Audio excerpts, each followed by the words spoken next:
Isang mapagpalang araw po sa inyo, Kuya Bari. Ang karanasang ibabahagi ko po sa inyo ngayon ay karanasan ng aking ama noong kanyang kabataan. Tawagin niyo na lamang po akong Eric at ako'y tubong Katmon, Cebu. Noon pa man ay mahilig na ang tatay ko na magluto.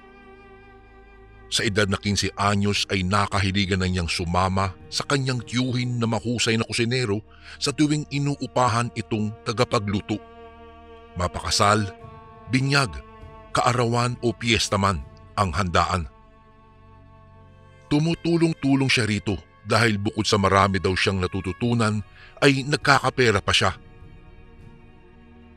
Binibigyan din kasi siya ng kanyang tiyuhin sa kita nito bilang kanyang parte. Minsan, Kuya Bari, ay naimbitahang magluto sina tatay sa isang baryo na nasa liblib na lugar.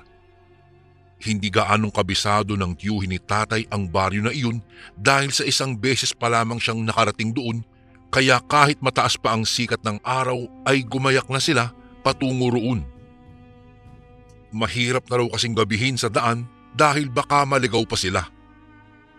Piyesta ang okasyon, kaya naman ay bisperas pa lamang nagtungo na sila sa naturang baryo gawa ng doon na sila matutulog. Noong makarating na sila sa naturang baryo ay halatang handa na ang mga tao doon para sa kanilang piyesta. Marami na kasing mga banderitas ang nakasabit sa mga puno. May naaamoy na silang masasarap na putahe sa ilang mga bahay na nadaraanan nila. Sakto namang pagdating nila sa bahay ng kumuha sa kanila bilang mga tagapagluto nito ay namataan nilang nagkakatay na ang ilang mga tao roon ng 3 baboy. Nang mapansin sila ng may-ari ng bahay ay kaagad din naman silang inestima ng mga ito. Ang usapan po ay sa kapistahan na sila magluluto, kaya naman iba ang nagluto ng kanilang naging hapunan. 3 putahe ang inihain ng isang matandang babae na kaibigan ng biyena ng taong umupa kina tatay. Mayroong dinuguan, inihaw at nilaga. Ang nagustuhan daw ni tatay ay yung nilaga. Napakalambot daw nito at kay sarap nguyain. Malasang malasa rin daw ang sabaw nun. Masarap naman daw lahat ng pagkain, subalit ang hindi niya nagustuhan ay ang anyo ng matanda. Buhaghag kasi ang nakalugay nitong mahabang buhok na hanggang balakang. Maputla pa daw ang matanda. Payat na payat at dilat na dilat daw ang mga mata. Nasipat pa daw niya na panayang tingin ng matanda sa kanila habang kumakain. Subalit ang pagkadisgusto niya sa matanda ay nag-iba nang ipakilala nito sa kanila ang kanyang apo.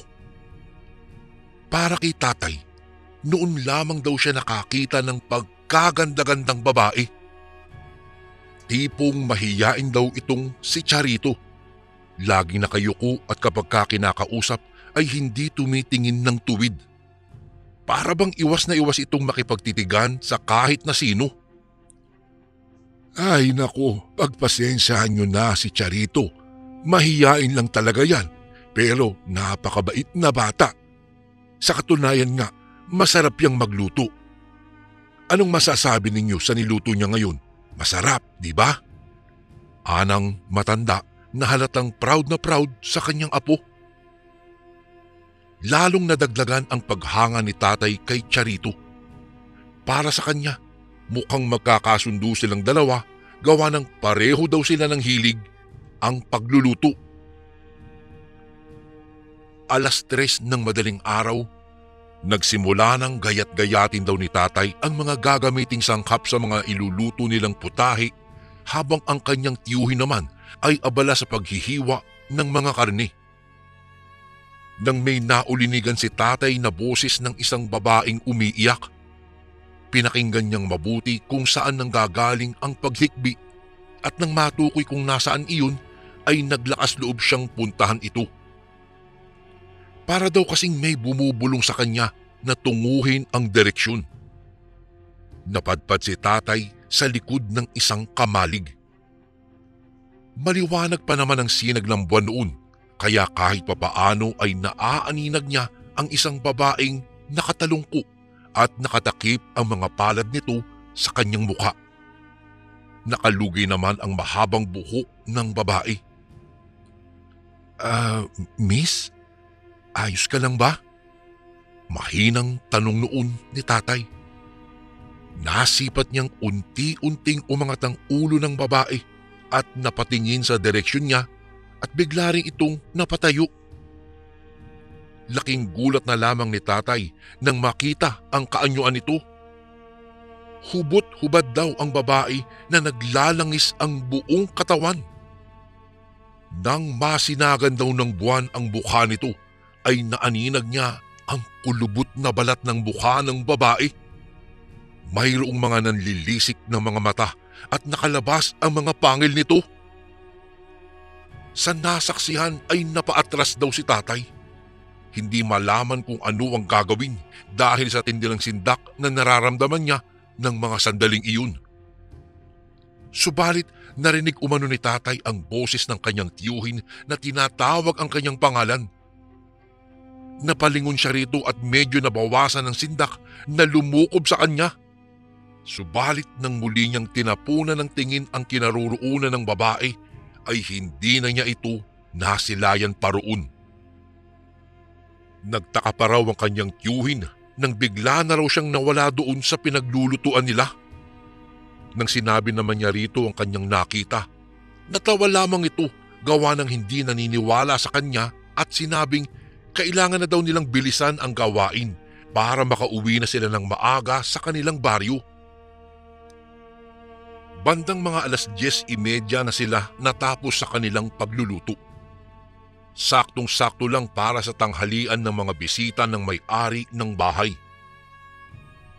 Sa oras na iyon ay sila lamang dalawa ng kanyang tiyuhin ang naiwan daw sa bahay, gawa ng ang mga nakatira roon ay nasa simbahan pa.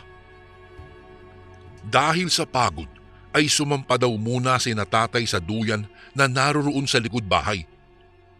Habang nagmumuni-muni daw siya ay bumalik sa kanyang isipan ang anyo ng babaeng nakita niya sa likod ng kamalig. Saglit na nag-isip siya kung tutunguhin niya ang kamalig o hindi na. Pero nangibabaw pa rin ang kagustuhan niyang silipin ang kinaroroonan ng kamalig. Sa mahinang paghakbang, sinipat niyang maigi ang looban ng kamalig. Madilim sa loob nun kaya hindi niya maaninag kung ano ang nakapaloob doon. Hanggang sa may narinig siyang mga kaluskos.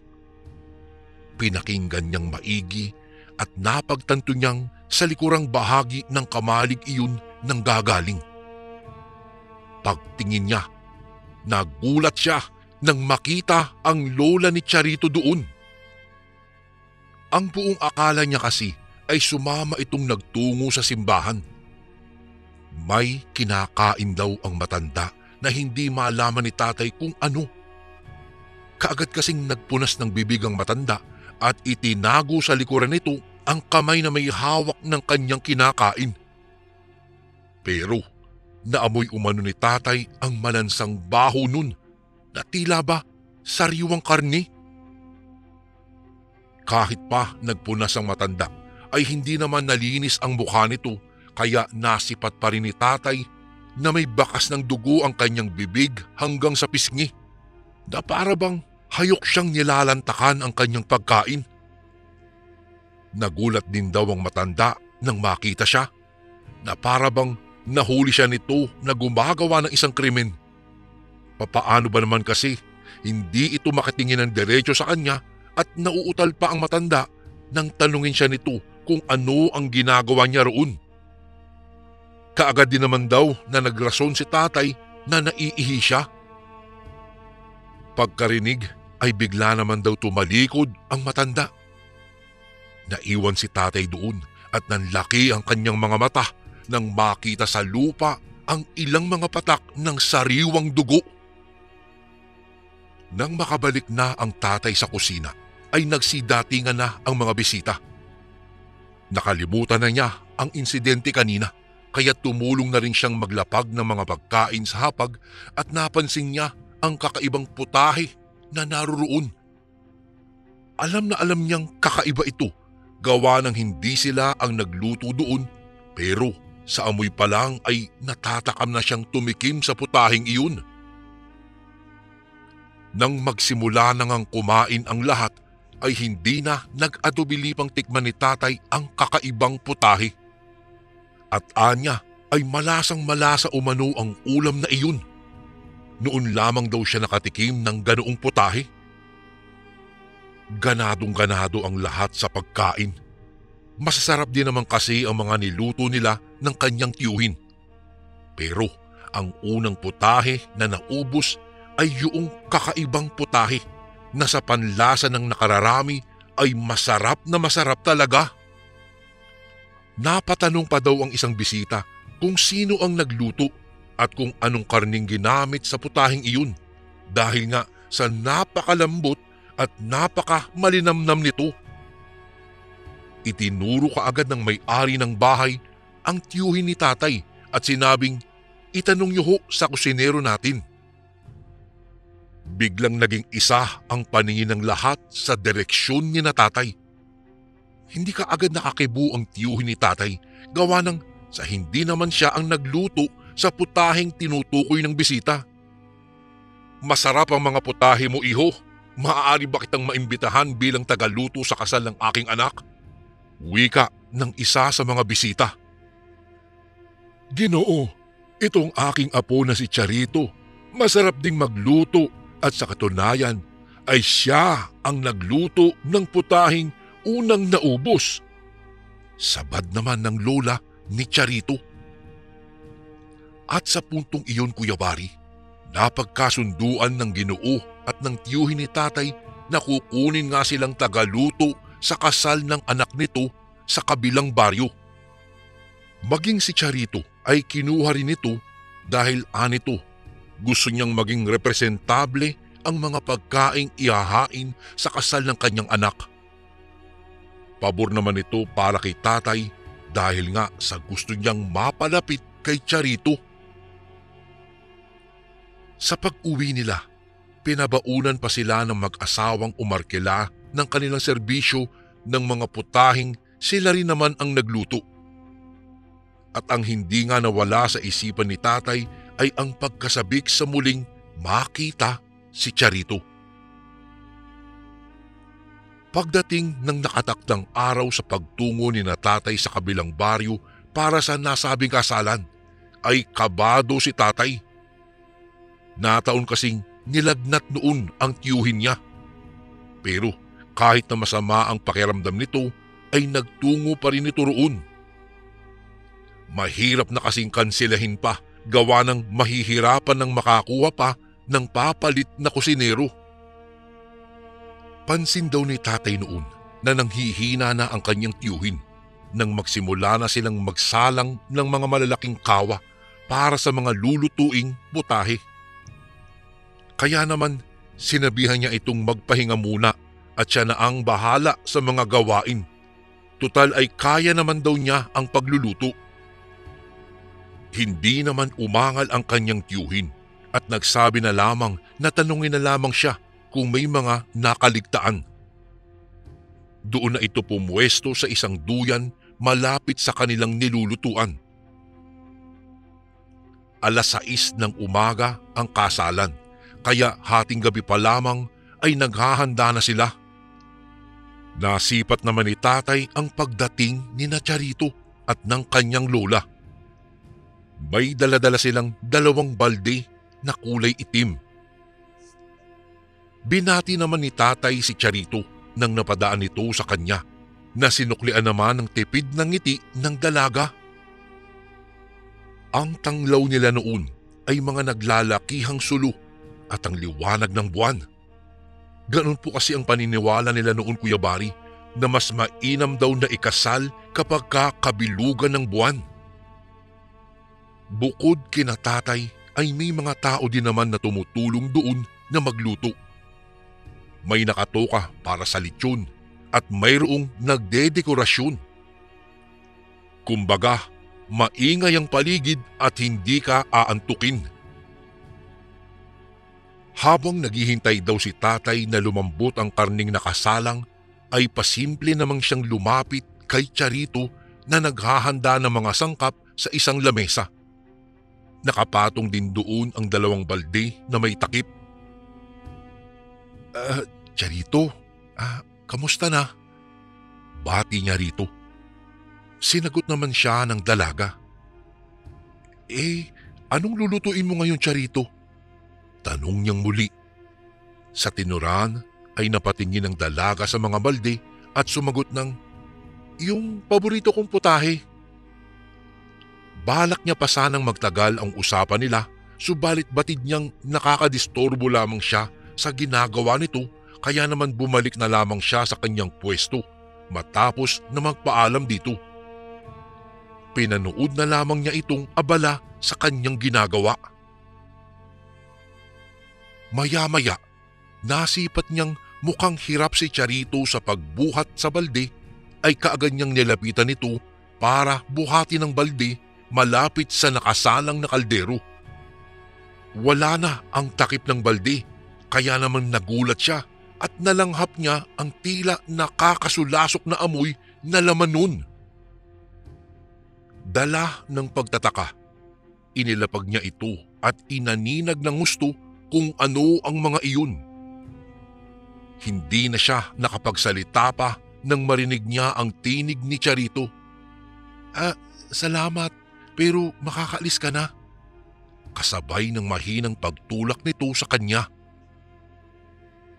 Mabilis namang ibinuhos ng dalaga ang laman ng balde sa loob ng kaldero at naamoy pa raw ni tatay ang mabangong usok na nagmula roon. Nagtaka tuloy si tatay kung anong klaseng karne ang niluluto ni Charito.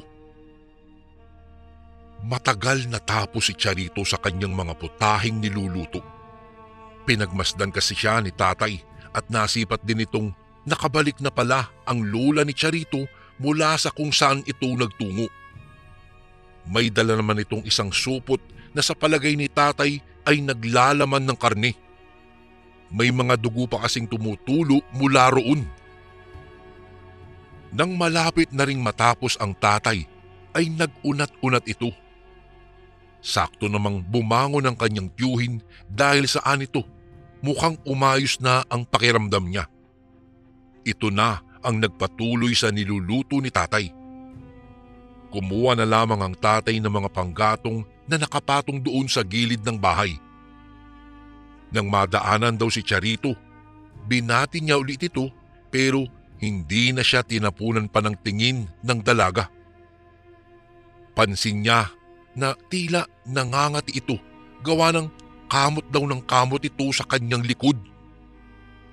Hindi rin daw ito mapakali at laging tumitingala sa buwan. Nawala na naman sa paningin ni tatay ang lola ni Charito. Hindi naman niya kasi ito napansing umalis, gawa ng nakatutok siya sa kanyang pagluluto. Noong nakahakot na si tatay ng mga panggatong at sa puntong napadaan ulit siya kay Charito, ay nalaglag ang dala niyang kahoy sa lupa. Siyempre pa ay agad na pinulot iyon ni tatay. Ngunit ganoon na lamang ang pagkagimbal niya nang may nasipat siyang ulo ng isang sanggol sa loob ng supot. Sa pag-angat niya ng tingin ay hindi niya nakita si Charito. Pinagmasdan niyang maigi ang supot at hinawi para mas malinawan siya dahil baka anya namamalikmata lamang siya.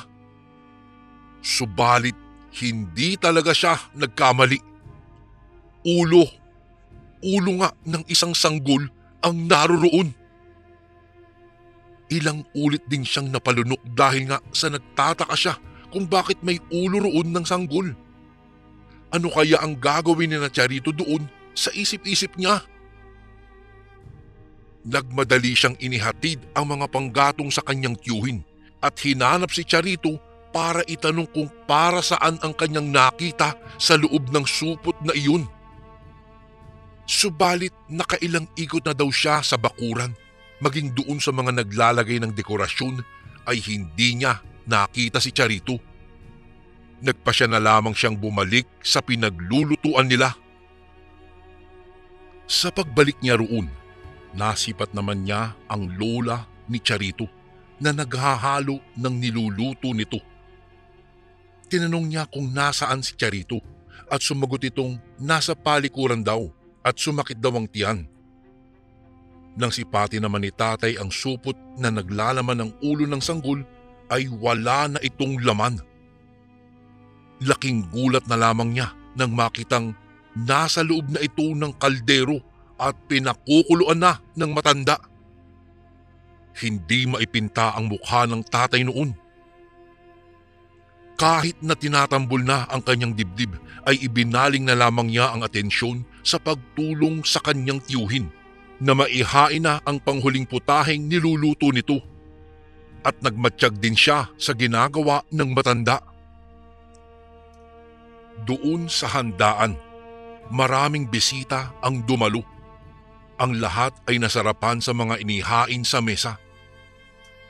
Habang abala ang lahat, ay kinuha ni tatay ang pagkakataon para itapon ang panghuling putahe ni na Charito.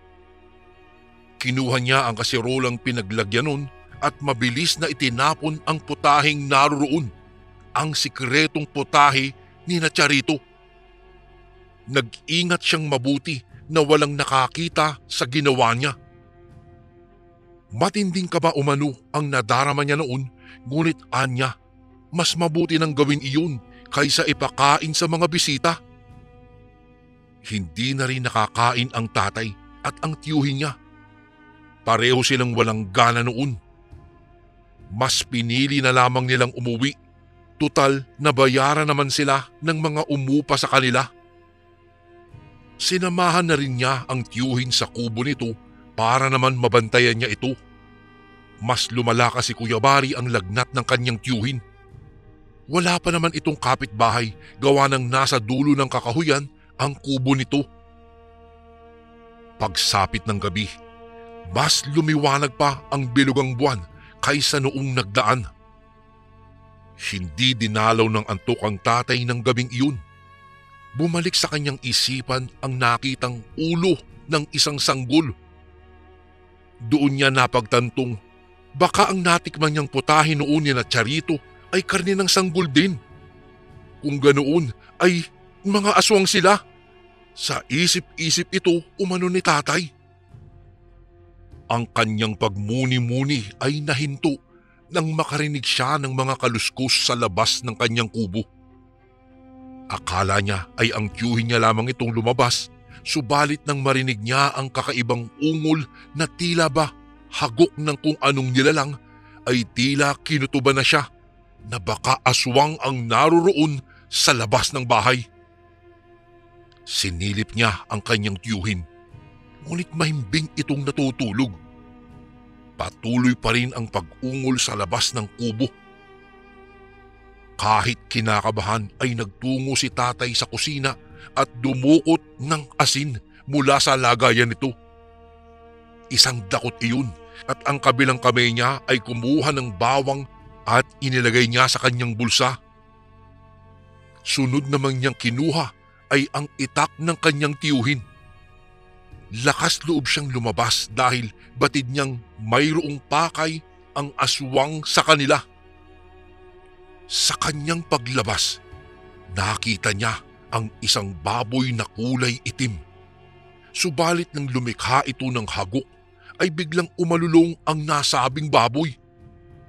Kaya naman ang kutob niyang aswang ang nasa labas ay napatotohanan niya kaagad. "Oy aswang, anong kailangan mo?" Matapang niyang sigaw dito. Ngunit biglang lumayo ang baboy at naglaho raw ito sa dilim. Nagpalinga-linga siya at kinakabahang hinahanap pa rin ito. Ilang sandali pa ay lumabas mula sa dilim ang isang babaeng hubot-hubad. Kitang-kita niyang naglalangis ang buong katawan nito. Buhaghag ang buhok na mahaba at nang sipatin daw ng tatay ang pagmumukha ng babae ay tumambad ang mukha nitong parang sa baboy. May makakapalitong mga kilay at ang balat nito ay tila kay gaspang na pagmasdan. May mga pangil itong nakalabas na sa bibig niyang naglalaway pa. Umalingasaw din ang amoy nitong nakakasulasok na amoy ng langis. Ito ang ikalawang beses na nakakita si tatay ng ganoong uri ng aswang. Alam ni tatay noon kung sino ang aswang na iyon. Nasisiguro niyang isa kina Charito at ng lola nito ang aswang na nasa kanyang harapan. Kaya sa walang pag-aalinlangan ay nagwika siyang, kilala kita. Huwag na huwag kang mangangahas na atakihin ako dahil sinisiguro kong bukas na bukas din ay kakalat sa buong baryo na isa kang aswang. Subalit hindi umano nagpatinag ang aswang. Sinunggaban umano siya nito. Mabuti na lamang at nakailag daw siya at naisabo niya rito ang asin na nasa kabila niyang kamay. Napahiyaw naman ang aswang, subalit saglit lamang at muli siya nitong sinunggaban. Mabuti na lamang daw at nakailag siya. Hinigpitan niyang mabuti ang pagkakahawak sa itak at makailang beses na inihampas sa ere. Mukhang desidido umano ang aswang na mapatay si tatay noon. Nakalmot na siya nito sa iba't ibang parte ng kanyang katawan hanggang sa nabitiwan niya ang hawak-hawak niyang itak na hindi man lang nasugatan ang aswang dahil sa dulas ng katawan nito. Biglang natumba si tatay at mabilis na nakapaibabaw sa kanya ang nilalang. Ramdam na ramdam ni tatay ang malalapot na laway nitong tumutulo na sa kanyang mukha at katawan. Nang biglang nasipat niyang itinaas daw ng aswang ang kamay nito at kitang-kita niya ang matatalim na kuko nito. Batid na ni tatay na tutuluyan na talaga siya ng aswang, subalit bigla itong napatigil nang may nagsalita na boses babae. "Tama na! Tigilan mo na yan!" Tumingin si tatay sa direksyon ng nagsalita. Hindi na siya nagulat nang makita si Charito doon. Alam naman niya kasing ang lola nito ang aswang na nasa kanyang harapan. Alam din ni tatay na ginagantihan siya nito gawa ng itinapon niya ang niluto nilang sekretong putahe na nalaman niyang karni pala ng isang patay na sanggol. Sa pag-angat ng tingin ng aswang kay Charito ay kinuha naman ni tatay ang pagkakataong iyon na makawala mula rito. At mabilis daw siyang gumulong sa lupa patungo sa kinaroroonan ng itak na tumilapon. Kaagad niyang kinuha ito habang maagap na tumayo. Tila ba nabigla ang aswang sa ginawa ni Charito kung kaya hindi agad ito nakabawi sa pagkagulat. Hindi na nito napansin na nakatayo na pala si tatay sa kanyang likuran at hindi na nito naagapan ang itak na itinarak nito sa kanya. Biglang bumulwak ang masaganang dugo ng aswang sa likurang bahagi ng kanyang katawan. Doon pa lang daw tila natauhan nito at bago pa ito nakatakbo ay lumabas sa dilim ang humahangos na lola ni Charito. Nang masipat siya ni tatay ay nabigla ang aking ama gawa ng buong akala niya ay ito ang aswang. Subalit nagkamali pala siya. "Anak! Anak ko!" Ang sigaw ng matanda na nagmamadaling lumapit sa aswang. Batid naman ni tatay na napuruhan niya ang aswang dahil ramdam na ramdam niya ang pait ng pagdaing nito. Noong makabawi ang aswang ay mabilis raw itong nagtatakbo papalayo sa kinaroroonan nila. Napadako ang paningin ni tatay kay Charito at nasilayan niyang umiiyak ito. Wala silang imikan ng ilang minuto. Hanggang sa ang lola ni Charito ang bumasag sa katahimikan. Humingi pa ito ng dispensa kay tatay tungkol sa mga nangyari. Isinalaysay din ng matanda ang tungkol sa anak niyang aswang. Iyon daw ay ang ina ni Charito. Nang itanong naman ni tatay ang tungkol sa ulo ng sanggol na nakita niya noon sa kasalan, ay sinabi nitong ulo raw iyon ng kambing. Siguro ulo ng isang sanggol ang pagkasilay niya roon gawa ng isa iyong pangitain. Isiniwalat din ng matanda ang lihim nilang maglola sa aking ama. Isa pala siyang hilot na kung minsan ay binabayaran ng ilang mga kababaihan para sila ay makunan. Dagdag pa nito ay baka marahil naging isang aswang ang kanyang anak dahil na rin siguro sa kanyang kapabayaan. Matagal na raw na wala silang naging balita sa anak niya, subalit noong nagkakilala sila ni tatay ay siya rin namang pagdalaw-dalaw ng anak nito sa kanila. Ayon pa sa matanda, marahil nga ay naghihiganti ang ina ni Charito kay tatay. Gawa ng marahil ay nakita nitong itinapon niya ang niluto nito o kaya sila lang ng tiyuhin niya ang nakukurso na dahang biktimahin nito. Magmula noon, Kuya Bari, hindi na raw nakita pa ni tatay sina Charito. Sinubukan niya ring sabihin sa tiyuhin niya ang tungkol sa mga natuklasan niya, subalit hindi rin naman ito naniwala sa kanya. Isang kasaysayan sa buhay ni tatay ang hindi na niya malilimutan dahil lamang sa isang sikretong putahe at dahil naimbitahan silang magluto sa isang piyesta. Kuya Bari, dito ko na po tatapusin ang aking kwento. Maraming salamat po kung ito'y mabasa niyo po sa mga darating na araw. Lubos na gumagalang, Eric. At ito naman po ang ating pangalawang kwento para sa araw na ito.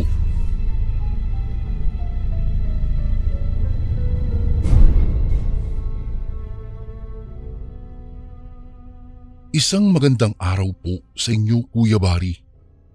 Tawagin niyo na lang po ako sa pangalang Bert. Itong kwentong ito ay naging karanasan ko noong kami ay nakatira pa lamang sa probinsya. At dahil sa hirap ng buhay po, Kuya Bari, naisipan kong mamasada ng habal-habal tuwing gabi. Wala rin kasing bumabiyahe at pumapasok na sasakyan sa aming baryo simula ng pagpatak ng 6:00 ng gabi. Liblib kasi iyon at saka lubak-lubak ang daanan. Kailangan kong makaipon dahil malapit ng manganak ang aking asawa. Madalas kong sabihin ito sa aking sarili. Sa ilang buwan kong pagbabiyahe ng habal-habal, may isang karanasan akong hanggang sa mga oras na ito ay hindi ko po talaga malilimutan. Hindi ko kasi alam na totoo pala ang aswang at kung hindi ko naranasan ang bagay na aking ikikwento po sa inyo ngayon ay hindi pa ako maniniwala. Araw ng Biyernes noon. Dahil alam kong marami ang uuwi sa aming nayon at sa mga karatig puok, naisipan kong bumiyahe ng habal-habal. 6:00 pa lamang ay naroon na ako sa crossing na papasok sa aming lugar at nag-aabang ng mga pasahero. Sa kabutihang palad naman po, tama ang aking naging pasya. Nakarami ako ng pasahero noong gabing iyon. Ay, salamat sa Diyos. Pwede na siguro akong umuwi nito. Tuwang-tuwa na wika ko sa aking sarili. Akmang uuwi na sana ako noon nang may isang lalaking lumapit sa akin. Naisip kong baka magpapahatid siya, kung kaya tinanong ko ito. Kuya, magpapahatid po ba kayo? Ngunit ngumisi lang sa akin ang lalaki, saka ito napatango.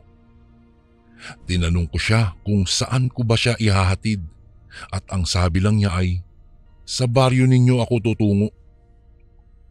Nagtaka ako noon dahil hindi naman pamilyar sa akin ang lalaking iyon. Ano kaya ang gagawin nito sa baryo namin? Tanong ko na lang sa aking sarili. Noong mga panahong iyon, Kuya Bari, tila nawari ng lalaki na nagtaka ako sa kanya. Kung kaya nagwika siya. Manong, meron lang akong pupuntahan lang sa inyo. Isang kaibigan ko doon. Uuwi din naman ako pagkatapos. Siguro magpapahatid na rin ako sa inyo. Sabi niya sa akin. Wala na akong nagawa pa kundi tumango na lang ako sa kanya at saka sinabihan siyang umangkas sa aking motorsiklo. Noong mga sandaling iyon, Kuya Bari, nakaramdam po ako ng kakaibang kilabot na hindi ko po alam kung ano ang dahilan noon. Kung kaya, pinaharurot ko na lamang ang aking motorsiklo. Noong nasa kalagitnaan kami ng aming biyahe, nang may mapansin ako. Bakit kaya parang mas lalo kaming bumibigat? Tanong ko sa aking sarili. Hindi ko na lamang pinansin iyon at itinuon ko na lang ang aking atensyon sa aking pagmamaneho at sa daan. At dahil maliwanag ang buwan, nakita ko ang hulma ng anino at laking gulat ko nang mapansing parang hindi tao ang aking angkas-angkas. Bahagya ko siyang nilingon sa aking gilid at saka tiningnan ko ang aking side mirror. Subalit hindi naman nagbago ang kanyang anyo. Bakit kaya ito ang aking nakikita? Muli kong tanong sa aking sarili. Marahil ay napansin ng lalaki na parang may kung ano akong iniisip tungkol sa kanya. Sa kadahilan ng iyon, ay saglit siyang nagpaalam sa akin. Pare, pwede ba tayong tumigil sandali? Naiihi kasi ako eh. Tugon nito sa akin. Ay, sige po, tamang-tama, naiihi din ako eh. Ititigil ko muna itong motorsiklo ko. At ayun nga, Kuya Bari, pareho kaming bumaba roon at saka umihi sa gilid. Habang umiihi, nagpalinga-linga ako sa aking paligid. Sa hindi ko malamang dahilan, ay nakaramdam ulit ako ng kilabot. Nasa bahagi kasi kami ng kasukalan at wala talagang kabahayan doon. Naku, sana doon na lang kami sa may malapit sa may kabahayan tumigil. Balita pa naman na may mga aswang na nangaharang dito sa lugar na ito. Wika ko lang sa aking sarili habang umiihi. Noong matapos na ako sa aking pag-ihi, nilingon ko ang lalaki na aking pasahero. Ngunit laking gulat ko na lamang nang mapansing wala na iyon sa kanyang kinatatayuan. Anak nang, sa kaya nagpunta yun? Tanong ko sa aking sarili. Tinawag ko siya, ngunit walang ibang sumagot maliban sa mga huni ng mga kuliglig. Walang ano-ano ay napatingin ako sa unahan at halos lumuwa ang puso ko nang makita ko ang mga pares ng mga matang nagbabaga. Ay, aswang! Aswang ang sambit ko. Dali-dali akong tumakbo at sumakay sa aking motorsiklo at saka pinaharurot iyon papalayo. Noong medyo may katagalan na, nagpalinga-linga ako sa paligid at laking gulat ko na lamang noong mawaring hindi man lang ako umalis sa aking pwesto. Pabalik-balik lang ako na parang pinaglalaroan lang ako ng masamang elemento. Napatanong ako sa aking sarili kung anong nangyari sa akin. Hindi ko maisip kung ano ang nagaganap. Ngunit may narinig na akong tila mga pag-angil sa aking likuran. Malakas iyon at parang mula sa isang mabalasik na hayop. Kinabahan ako ng sobra. Kinilabutan po talaga ako, Kuya Bari, sa buong katawan ko at alam kong may presensya sa aking paligid.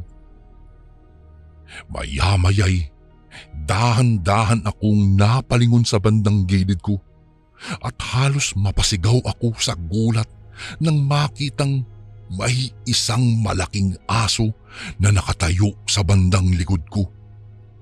Nagbabaga ang kanyang mga mata at naglalaway ito. Aswang! Lubayan mo ko! Umalis ka! Sigaw ko upang sana ay itaboy ang nasabing nilalang. Ngunit ngumisi lang ang nilalang sa akin at kitang-kita ko ang mahahaba at matutulis niyang pangil. Napatulala lang ako at parang naging estatwa. Hindi ko alam kung ano ang aking gagawin nung mga oras na iyon. Sumigaw lang ako ng sumigaw ng malakas, ngunit walang tinig na lumalabas sa aking bibig. Muli kong pinaandar ang aking motorsiklo, ngunit parang nagkaroon iyon ng sira. Ayaw po mag-start ng motorsiklo, Kuya Bari. Hindi ko alam kung bakit, pero alam kong kondisyon ang aking motorsiklo at may gasolina ito. Wala na akong nagawa pa, Kuya Bari, kung hindi ang bumaba sa aking motorsiklo. Hindi ko alam ang pumasok sa aking isipan, ngunit hinarap ko ang aswang. Alam kong ikaw ang lalaking pasahero ko. Kung magpapahatid ka, huwag mo na akong takutin. Hindi ako natatakot sa iyo.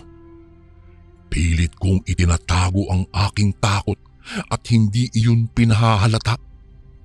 Inihanda ko na ang aking sarili sa posibleng pag-atake ng nasabing aswang. Alam ko kasing nasa peligro na ako ng mga sandaling iyon at maaaring ito na ang aking katapusan. Ngunit hindi umimik ang aswang na iyon. Tumitig lang siya nang mabalasik sa akin habang umaangil ito at naglalaway. Naisip ko na kung ako ang kanyang punterya ay sinunggabanan niya ako, ngunit hindi man lang niya ako kinalmot o kinagat. Bago ko po ipagpatuloy ang kwentong ito ay may request sana ako sa iyo, kasundo. Isang pindot lang ito, kasundo, sa subscribe button namin. Malaking tulong po ito sa amin, kasundo, upang mapagpatuloy pa namin ang mas marami pang magagandang kwento. Salamat sa pag-subscribe mo, bagong kasundo. Ano kaya ang gusto nito sa akin? Uhika ako sa aking sarili habang nangangatog, Kuya Bari. Maya-maya'y dahan-dahang lumalapit sa akin ang nilalang at ako'y nagwika muli. Hindi ako natatakot sa iyo, pero hayaan mo na lang ako makauwi kung hindi ka rin lang magpapahatid sa akin. Dahil kung hindi, makakatikim ka sa akin ng saksak ng balisong. Hindi ko alam, Kuya Bari, kung bakit ko nasabi yun.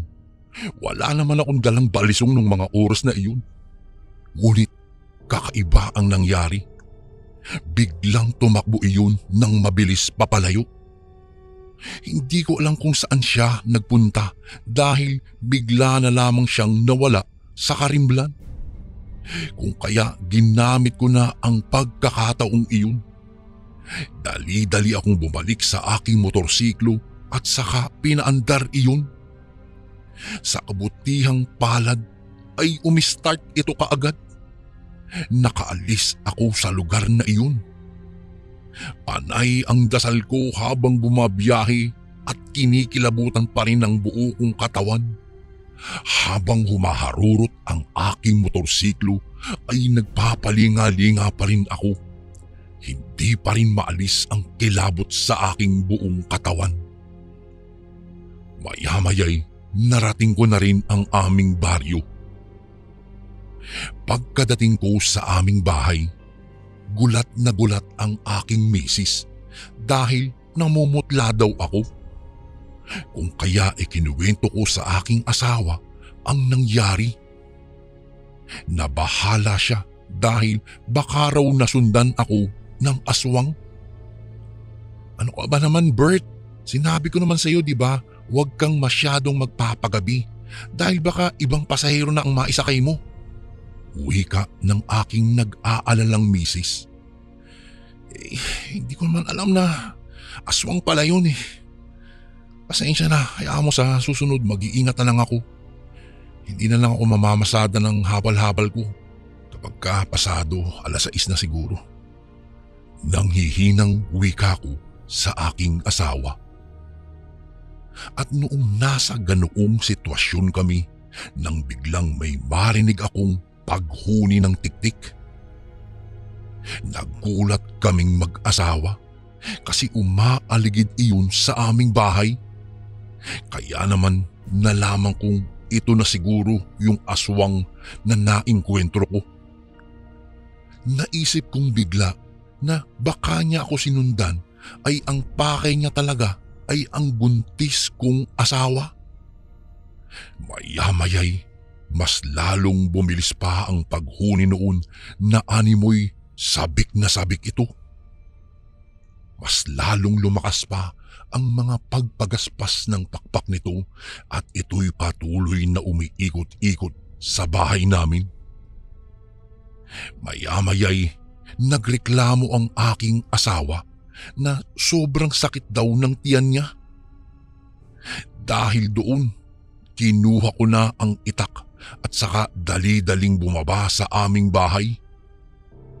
Pagkababa ko, nagpalinga-linga ako sa labas at laking gulat ko nang may makita akong isang nilalang na nakasampa sa ibabaw ng aming bubungan. Napamura na lang ako, Kuya Bari, nung mga oras na iyon at binantaan ko ang nasabing aswang. At talaga bang sinundan mo pa ako dito? Akala mo ba matatakot ako sa'yo? Nakikita mo tong itak na ito. Kung gusto mo pang mabuhay, umalis ka na. Kung hindi, itatara ko talaga ito sa lalamunan mo. Matapang kong salita kahit punong-puno ng kabog ang aking dibdib, Kuya Bari. Pagkat ngayon lang ako nakakita ng ganoong klaseng nilalang. Nakakatakot kasi ito. Maitim ang mukha at malangis ito. Nanlilisik ang mga mapupulang mata nito at nakatitig sa akin. Ngunit kahit ako'y sumigaw na, ay tumingin lang ito sa akin at tila ayaw talagang umalis. Mas lalo akong nagsisigaw noong mga oras na iyon. At dahil sa ingay na aking nagawa, nabulabog ang iba pa naming kapitbahay. Nagsilabasan sila at saka nagtanong sa akin kung ano ang problema. Ayan! May aswang sa aming bubungan. Nagulat naman ang aking mga kapitbahay kung kaya umuwi sila at kumuha sila ng kani-kanilang mga itak at mga sibat. At hindi nga nagtagal, noong nagsibalikan ito ay pinalibutan ang aswang. Marahil ay nataranta ang aswang. Kung kaya't mabilis itong nagpalit ng anyo ng isang ibon. Gulat na gulat ang mga kapitbahay namin, maging ako. Akala ko, Kuya Bari, ay sa mga pelikula lang namin ito nakikita. Totoo pala ang mga aswang na ganito. Maya-maya'y bigla itong lumipad. Umaligid iyon sa amin. At saka parang naghahanap ng pagkakataon upang atakihin kami. Naghanda naman ang mga kalalakihang kasama ko. Ngunit hindi man lang kami ginalaw ng aswang. Animoy nag-aalangan iyong umatake sa amin. Siguro'y natatakot siya pagkat nakalibot sa kanya ang mga may hawak ng matatalas na itak at mga sibat na mahahaba. Makaraan lang ang ilang sandali ng kanyang paglipad, bigla na lamang itong umalis papalayo. Maging ang mga kasamahan ko ay nagtaka, ngunit hinayaan na lang namin iyon. Tinanaw na lang namin siya habang lumalayo papunta sa mga kakahuyan. Para kaming nabulutan ng tinik nung mga oras na iyon. Dahil sa totoo lang, Kuya Bari, hindi namin alam kung anong gagawin namin sa aswang na iyon kung sakaling atakehin kami. Hindi po kami nakatulog na mag-asawa noong gabing iyon at magdamag kaming nakabantay.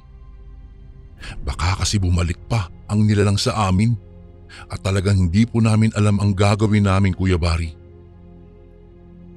Nagronda din ang grupo ng mga tanod doon sa lugar namin at binantayan ang taong bayan. Maski sila po ay napuyat din nung gabing iyon. Magmula noon ay araw-araw nang nagroronda ang mga tanod sa baryo namin dahil marami din palang buntis na babae sa aming lugar noong mga panahong iyon. Ipinagpatuloy ko naman ang aking pamamasada ng aking habal-habal tuwing gabi. Ngunit kagaya nga ng naipangako ko sa aking misis na hindi ako babiyahe kapag lagpas na ng 6:00 ng gabi. Isang kakilakilabot na karanasan ang aking naranasan. Hindi po ako talaga makapaniwala magpasa hanggang ngayon na nakasakay na pala ako ng isang pasahero na aswang sa aking habal-habal. Hanggang dito na lang po ang aking kwento, Kuya Bari. Maraming salamat po. Muling gumagalang, Bert. At ito naman po ang ating pangatlong kwento. Isang magandang araw po sa inyo, Boss Bari, at sa inyong mga tagapakinig. May nais lamang akong ibahagi na isang karanasan na ako po mismo ang nakasaksi. Tawagin niyo na lang po ako sa pangalang Badong. Nangyari ito noong kabataan ko pa. Mga ilang dekada na rin naman ang nakakalipas, subalit sariwa pa rin ito sa aking alaala. Ang itay kong si Florencio, hindi niya po ito tunay na pangalan. Mahilig talaga siya sa mga karne. Paminsan-minsan nga ay nangangaso rin ang itay at ang mga nahuhuli niya ay iniuuwi niya sa bahay at iyon ang aming inuulam. Pagtatanim po ng mga gulay ang ikinabubuhay namin. Ibinebenta nila ito sa bayan at sa awa naman po ng may kapal ay marami rin naman kaming benta. Bagamat marami naman kaming tanim na gulay ay hindi ko pa rin talaga maintindihan kung bakit karne ang hilig ng aking itay. Siguro nga po ay dahil sa paborito niya talaga ang karne. Isang araw po noon, si itay ang namalengke sapagkat ang inay ay may pinuntahan po. Sumama ako sa kanya dahil wala naman akong ginagawa. Noong makarating kami sa palengke ay nagsimula na kaming mamili. Inabot po kami siguro ng halos 1 oras sa kalalakad. Noong pauwi na kami noon, nang madaanan namin ang isang sikat na katayan ng karne dito sa lugar namin. Halika anak, wika ni itay na inaaya ako para lumapit doon.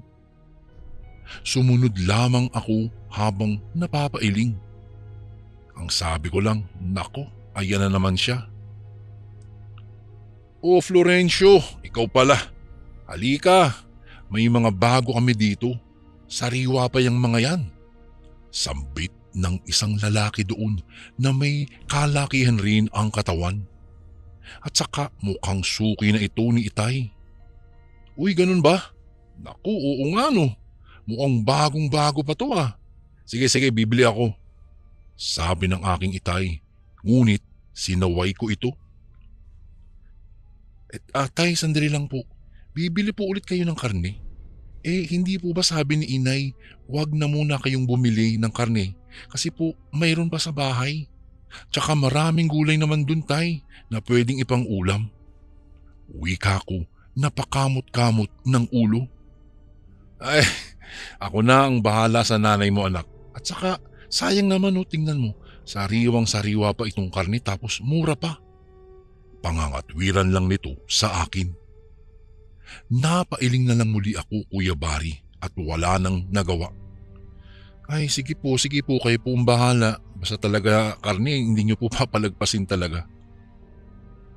Habang nakikipag-usap ang Itay sa lalaking bumati sa kanya kanina, ako naman ay naglibot-libot lang muna sa may parteng iyon. Hanggang sa makarating ako sa loob kung saan doon kinakatay ang mga karning ibinebenta nila. Lumingon-lingon pa ako habang papalapit doon. Walang tao. Marahil ay break nila at nasa labas lahat. Napakaraming karne dito sa loob na nakaibabaw lamang sa may kahabaang lamesa. Mukhang sariwa pa nga iyon at mga bagong katay lamang. Sa pagmumuni-muni ko doon ay may nahagilap ang aking mata na tila isang daliri sa may bandang dulo ng mesa. Ay, ano ba yun? Ano ba itong nakita ko? Teka, daliri ba iyon ng tao? Naisambit ko. Pakiwari ko ay daliri iyon ng tao, Kuya Bari. Pero papaano naman nangyari iyon? Noong lalapitan ko sana ito upang makumpirma kung talaga bang daliri ito ng tao. Ngunit habang papalapit ako roon ay napaiktad ako noong biglang may narinig akong may nagsalita mula sa aking likuran. Anong ginagawa mo rito? Sabi nito. Hindi ako nakapagsalita, Kuya Bari. Lagot na. Bakit ba kasi ako pumunta rito? Pasensya na po. May hinahanap lang po ako. Sige ho, alis na po ako. Sabi ko na nagmamadali nang umalis doon at bumalik na sa kinaroroonan nila Itay. Kinabahan talaga ako roon. Baka isipin nila ay magnanakaw ako. Hindi naman nagtagal, Kuya Bari, ay mabilis akong nakarating sa aking Itay at niyaya ko na itong umuwi. Mabuti naman at tapos na ang kanilang transaksyon. Kinagabihan, hindi ako makatulog. Iniisip ko pa rin ang nangyari kanina. Daliri nga ba talaga ng tao iyon? O namalikmata lang ako? Ewan ko ba? Pero papaano nangyari at bakit? Ngunit siguro paalamang iyon ng manok na napagkamalang kong daliri ng tao. Oo, tama, ganun na nga yun siguro. Makalipas pa ang ilang araw. Gabi na akong nakauwi noon sa amin sapagkat dumaan pa muna ako sa isa kong kaklase dahil may tinapos lamang kaming mga projects doon. Kakahuyan ang daanan papunta sa amin, Kuya Bari, dahil nasa may bandang bundok rin ang bahay namin noon. Habang naglalakad akong mag-isa sa daan, isang sigaw ang narinig ko na sa tingin ko ay malapit lang sa kinaroroonan ko. At dahil sa kuryosidad ko ay hinanap ko kung saan nang gagaling iyon. Dahan-dahan akong naglakad at iniiwasan kong makagawa ng anumang ingay. Maya-maya'y may narinig akong parang may hinihilang bagay. Ngunit paghawi ko ng tuyong dahon mula sa isang tangkay, ay laking gulat ko nang makakita ako ng isang nilalang na mabalahibo ang katawan at mahaba ang bibig na halintulad sa isang aso. Pilit nitong tinatangay ang isang babaeng kanina pa sigaw ng sigaw. At teka, kilala ko siya. Si Sita ba yun? Anong ginagawa niya rito? Hindi ko alam ang gagawin ko nung mga oras na iyon, Kuya Bari. Kasi para po akong natigilan at napako sa aking kinatatayuan. Ilang saglit pa, tuluyan nang natangay nito ang kaibigan kong si Sita. Gusto ko siyang iligtas at tulungan ng mga oras na iyon, ngunit wala talaga akong magawa. Naunahan kasi ako ng takot na baka ako naman ang pagbalingan ng nakakatakot na nilalang na iyon. Tinangay si Sita sa isang masukal na kakahuyan. At dahil na din sa takot ko, Kuya Bari, patakbo na akong umuwi sa amin na halos magkandada pa ako dahil sa lubak-lubak na lupa at mabato na daan. Noong makarating ako sa aming bahay, ay agad ko itong sinabi sa mga magulang ko na naghihintay na rin sa akin. Inay, itay, si Sita po, kinuha po siya ng aswang. Nakakatakot po itsura niya. Wala po akong magawa. Tulungan po natin siya, balikan natin siya. Humihingal kong sabi na nauutal pa na sumbong ko sa aking mga magulang. Ano? Ikaw ba sigurado dyan, anak? Baka naman guni-guni mo lang yan. Wika ni Itay na parang hindi naniniwala sa akin. Opo, Itay. Totoo pong nakita ko.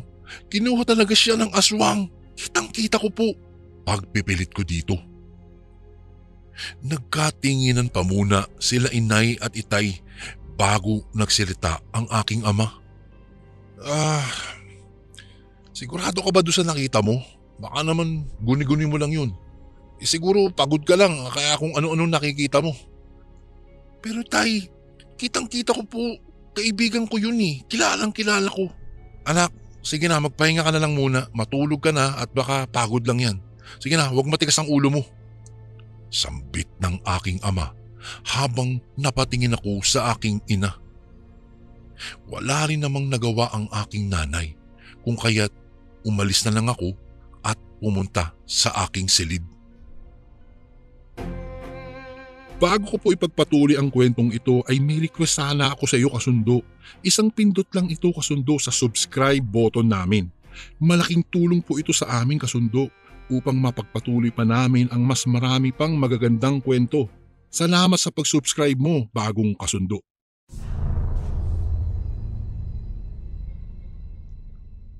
Habang nakahiga ako, ay hindi ko talaga maiwasang isipin ang nangyari kanina. Totoo ba talaga iyon? O baka naman tama ang Itay? Baka naman namalikmata lang ako o guni-guni ko lang iyon? Ngunit imposible. Alam ko kung ano ang nakita ko. Gulong-gulo na ako. Noong una, nakakita ako ng daliri ng tao sa may katayan ng karne. Pero hindi ko rin alam kung iyon nga ba talaga iyon. Tapos ngayon naman, ang aswang na nakita ko na tinangay si Sita na sinasabi naman nilang guni-guni ko lang. Hindi ko alam. Gulong-gulo talaga ako nung mga panahong iyon, Kuya Bari. Kung ano-anong kababalaghan na lang ang nangyayari sa akin. Tila yata hindi ako matatahimik nito hanggat hindi ko nalalaman kung ano ba talagang totoo. Kailangan kong malaman. At doon na nga ako nagdesisyon na alamin ko ang totoo, Kuya Bari. Pagkat kinabukasan, pagka-uwi ko po galing eskwela, ay agad akong pumunta sa katayan ng karne na pinupuntahan ng aking itay. Palihim akong pumasok sa loob noon. Dahan-dahan pa akong naglalakad upang hindi ako makalikha ng ingay na ikakaalarma ng mga tao doon.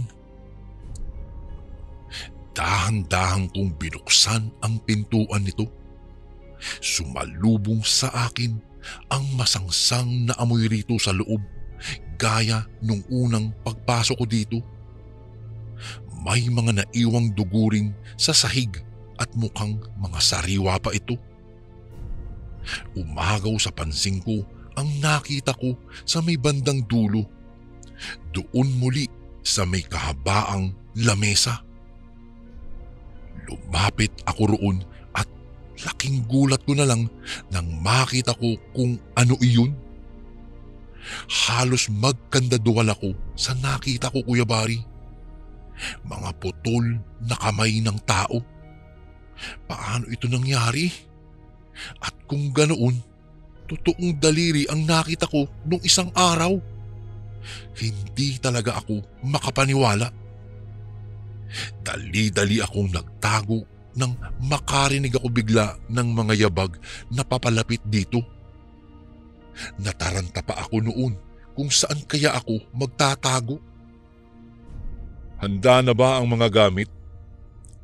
Rinig kong sabi ng isang lalaki na kung hindi po ako nagkakamali, Kuya Bari, ay siya ang kausap noon ng aking ama.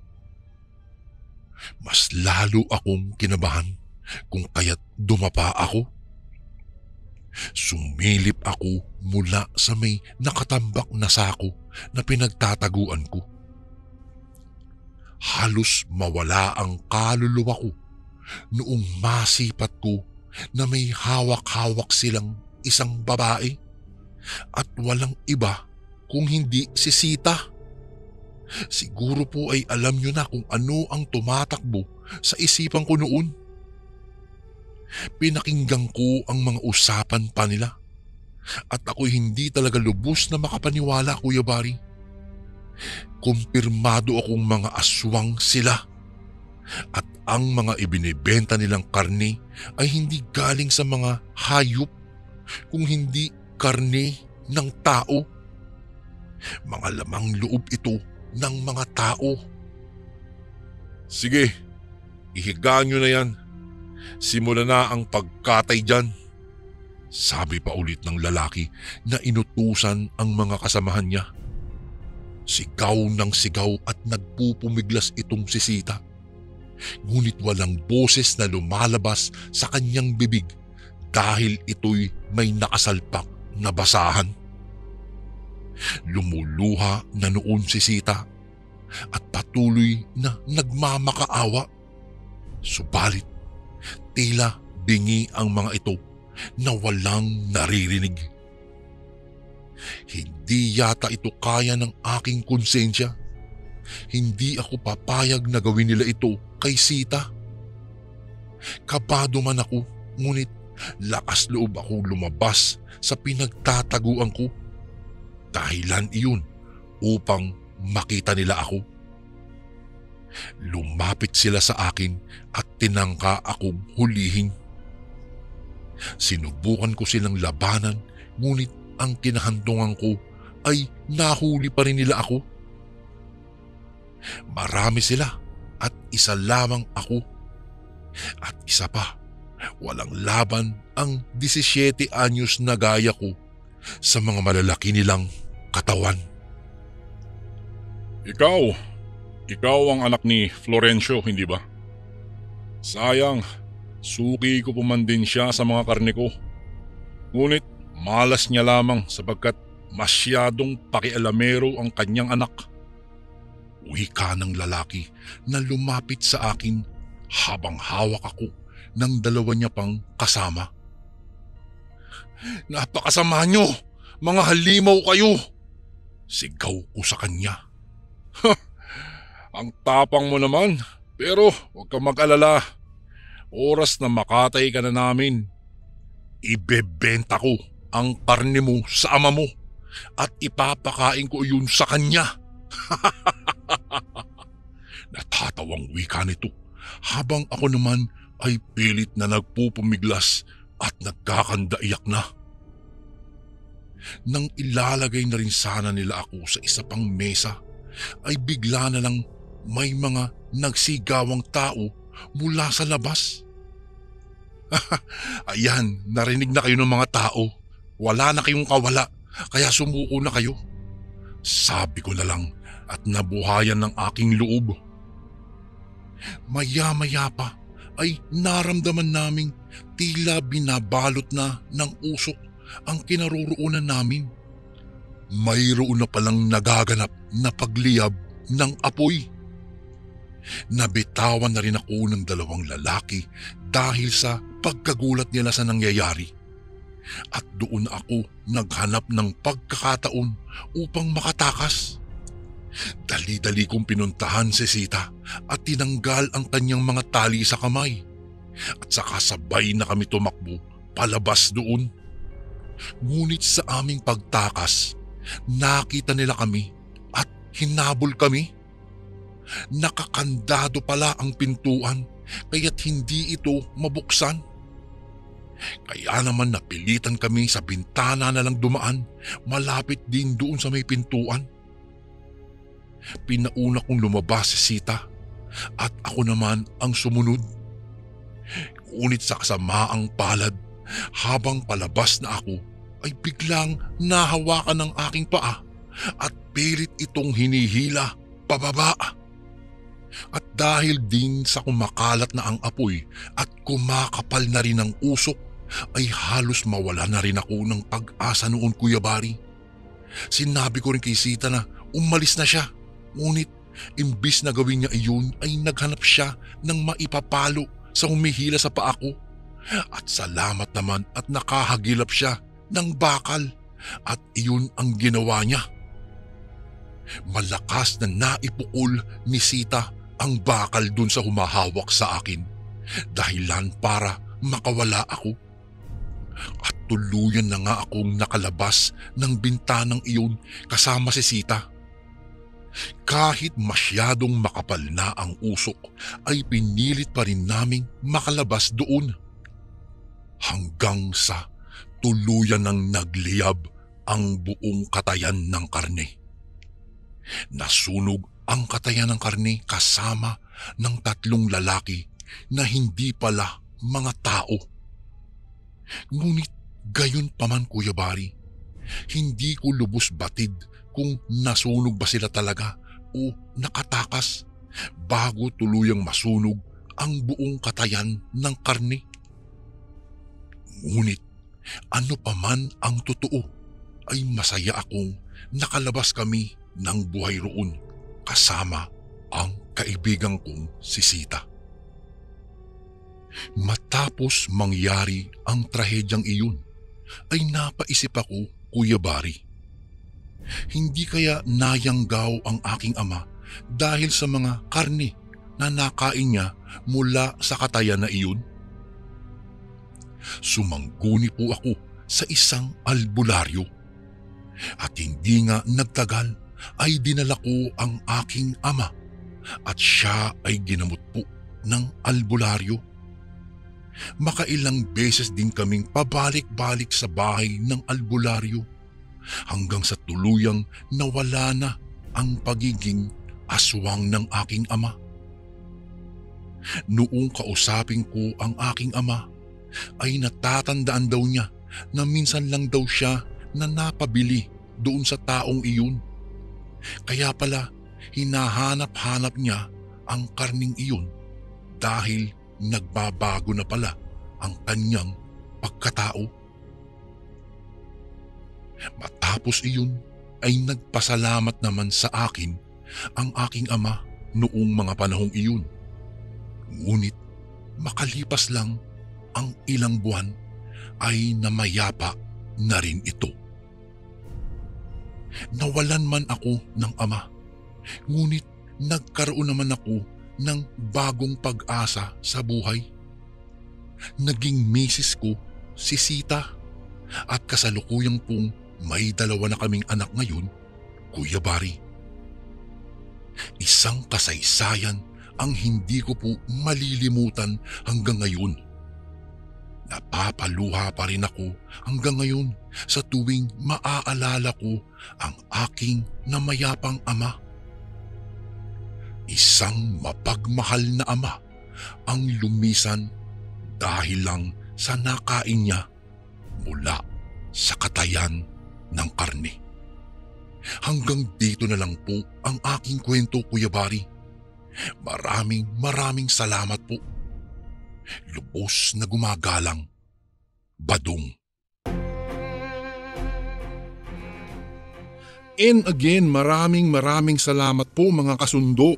Don't forget to subscribe and i-click nyo lang po yung bell na button para updated po kayo sa mga upcoming videos namin na paparating.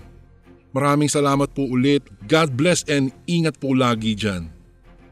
Ito po si Kuya Bari at ako ang Sundo.